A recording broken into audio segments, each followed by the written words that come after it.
تشویش آ گئی. اب اس کو کرو. اچھا میری جو تقریر ہے نا سکندر بھائی,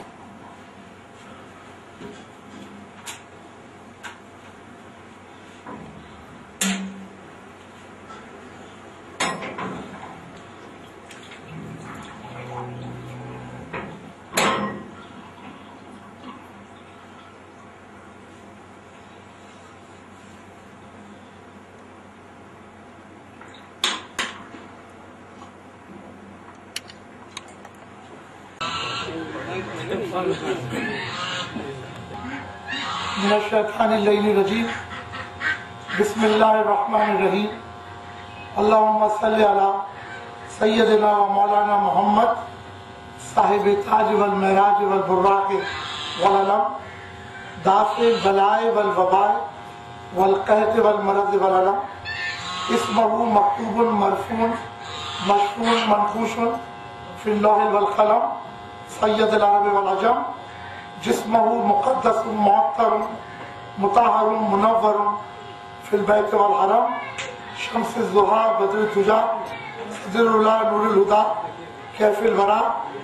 مصباح الظلم جمیع الشیم شفیع الامم صاحب جود والکرم واللہ عاصمہ وجبریل خادمہ وبراق مرکبہ ومعراج السفر وسدرۃ المنتہی مقامہ وقاب قوسین مطلوبہ ومطلوب مقصودہ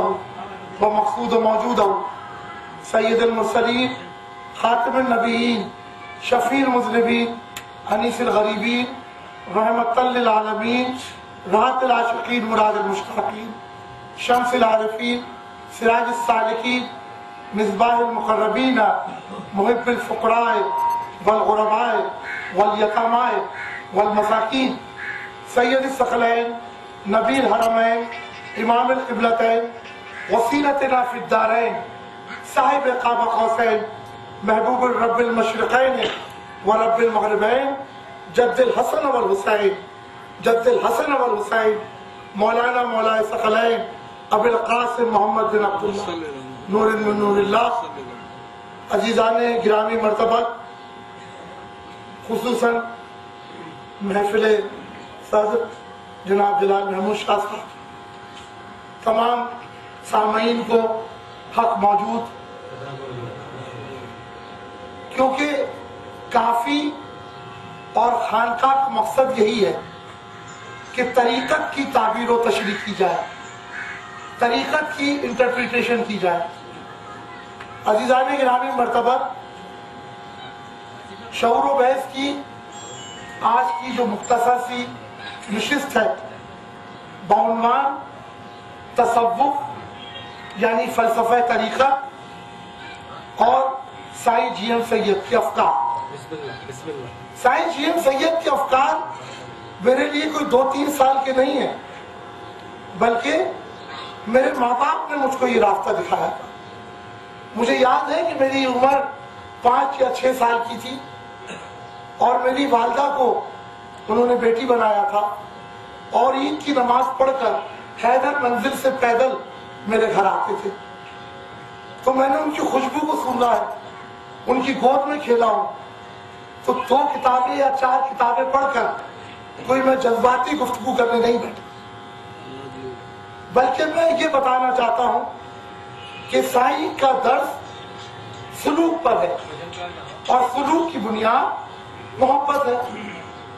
محبت جد و جہد سے حاصل نہیں ہوتی، محبت کسی ریاضت سے حاصل نہیں ہوتی، محبت عطا ہے، نصیب والے کو ملتی ہے. بلکہ میں کہوں کہ زمین کے سفر میں کوئی آسمانی شے ہے تو وہ محبت ہے.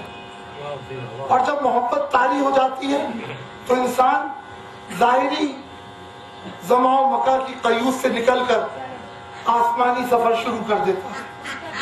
اگر محبت طاری ہو جائے تو انسان اپنی ہستی میں کوئی اور ہستی تلاش کرتا ہے، اور اگر محبت طاری ہو جائے تو کوئی چیز اس کے لیے ناممکن اور محال نہیں رہتی. اور اگر محبت طاری ہو جائے اس پر تو پھر کبھی وہ کثرت سے وحدت کی طرف، کبھی وحدت سے کثرت کا سفر شروع کرتا ہے. کیونکہ زندگی کے تپتے ہوئے ریگستان میں محبت ہی تو ایک نخلستان نظر آتی ہے، کیونکہ محبت سائیکی کے لیے وہ جو نفس پرست ہیں، وہ جو شہوت پرست ہیں،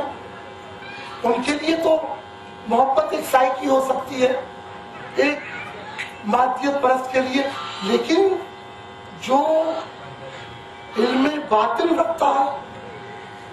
اس کے لیے محبت کیا ہے؟ اہل دل کا ایک انداز فکر ہے، اور کبھی کبھی اسی محبت کی بنیاد پر اہل دل کی ارواح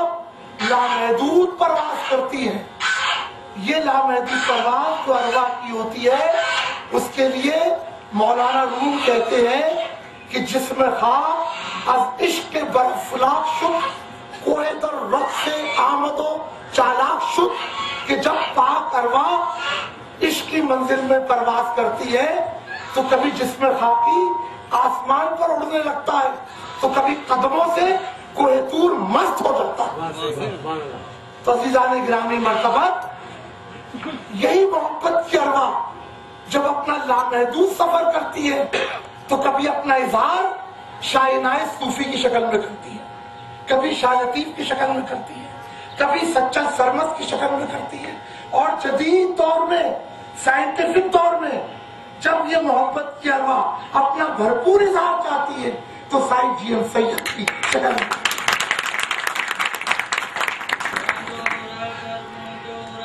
جی ایم سید، جی ایم سید، جلال سائیں، جلال سائیں۔ عزیزان گرامی مرتبہ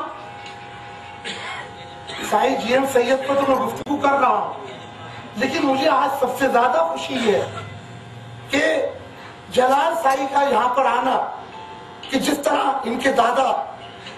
میرے والد کے گھر پہ آتے تھے، میری والدہ کے سر پہ ہاتھ رکھتے تھے، آج میرے غریب خانے پر ان کا آنا اس تسلسل کو انہوں نے جوڑ دیا جو مسلسل ہے تسلسل، کیونکہ ہمارا ان سے رشتہ کوئی سیاسی